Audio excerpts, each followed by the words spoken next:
బెంగళూరులో తీవ్ర ఉద్రిక్తత నెలకొంది. కర్ణాటక సర్కార్కు వ్యతిరేకంగా బీజేపీ ఆందోళన చేస్తోంది. కరెంట్, పాలు, డీజిల్ ధరల పెంపునపై నిరసన వ్యక్తం చేస్తోంది. బీజేపీ నేతలను అరెస్ట్ చేశారు పోలీసులు.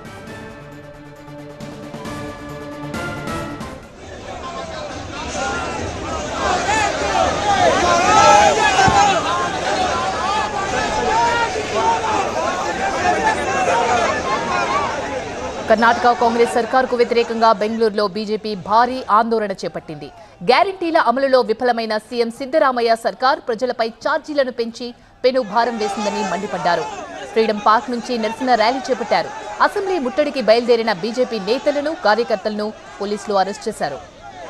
ప్రభుత్వ తీరుపై తీవ్ర ఆగ్రహం వ్యక్తం చేశారు మాజీ సీఎం యడ్యూరప్ప. అయితే కరెంటు ఛార్జీలు, పాల ధర, డీజిల్ ధరలను పెంచి ప్రజలపై పెను భారం మోపిందని ఆగ్రహం వ్యక్తం చేశారు. ಇಡೀ ರಾಜ್ಯದ ಉದ್ದಗಲಕ್ಕೆ ಪ್ರವಾಸ ಮಾಡಿ ಈ ಸರ್ಕಾರ ಬೆಲೆ ಏರಿಕೆಯನ್ನು ವಾಪಸ್ ಪಡೆಯಬೇಕು.